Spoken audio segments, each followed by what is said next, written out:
ത്രിയേക ദൈവത്തിന് സ്തുതി. യേശുവിൽ സ്നേഹവന്ദനം. ദൈവഹിതത്തിന് പുറത്ത് ഇംഗ്ലണ്ടിലെ രാജ്ഞിയുടെ സിംഹാസനത്തിൽ ഇരിക്കുന്നതിനേക്കാൾ ദൈവഹിതത്തിനുള്ളിൽ ആഫ്രിക്കയുടെ ഹൃദയത്തിലിരിക്കുന്നതാണ് എനിക്കിഷ്ടം. ഡേവിഡ് ലിവിങ്സ്റ്റൻ്റെ വാക്കുകളാണിത്. ദൈവഹിതം അറിയുക എന്നതാണ് ഏറ്റവും വലിയ ജ്ഞാനം. ദൈവഹിതത്തിനപ്പുറം കിടക്കുന്നതൊന്നും നമുക്കുള്ളതല്ല.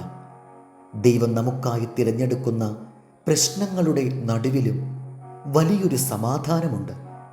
ദൈവമേ, നീ ആഗ്രഹിക്കുന്ന രൂപത്തിലെത്തുവാൻ എന്നെ ഉടയ്ക്കുകയും പണിയുകയും ചെയ്യണമേ എന്നു നാം പ്രാർത്ഥിച്ച് സമർപ്പിക്കണം.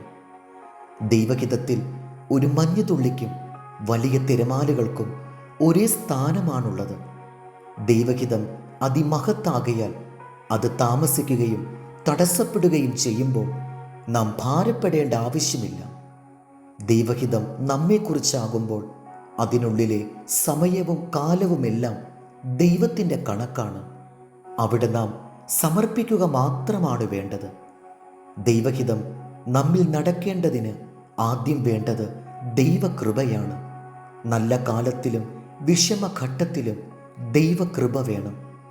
ദൈവഹിതത്തിനുള്ളിൽ ഉപയോഗശൂന്യമായി നിൽക്കേണ്ടി വരുന്ന സാഹചര്യങ്ങളുണ്ടാകാം.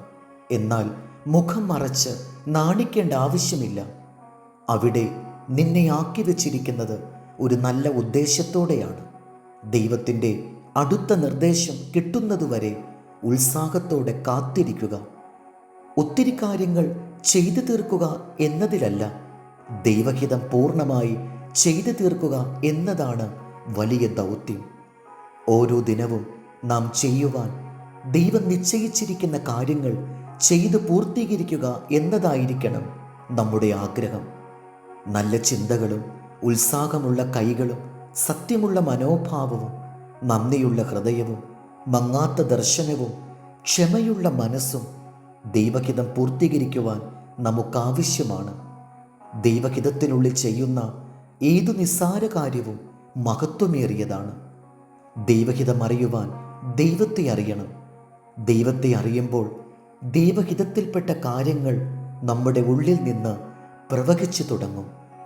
സങ്കീർത്തനം 40:11. യഹോവേ, നിന്റെ കരുണ നീ എനിക്ക് അടച്ചുകളകയില്ല.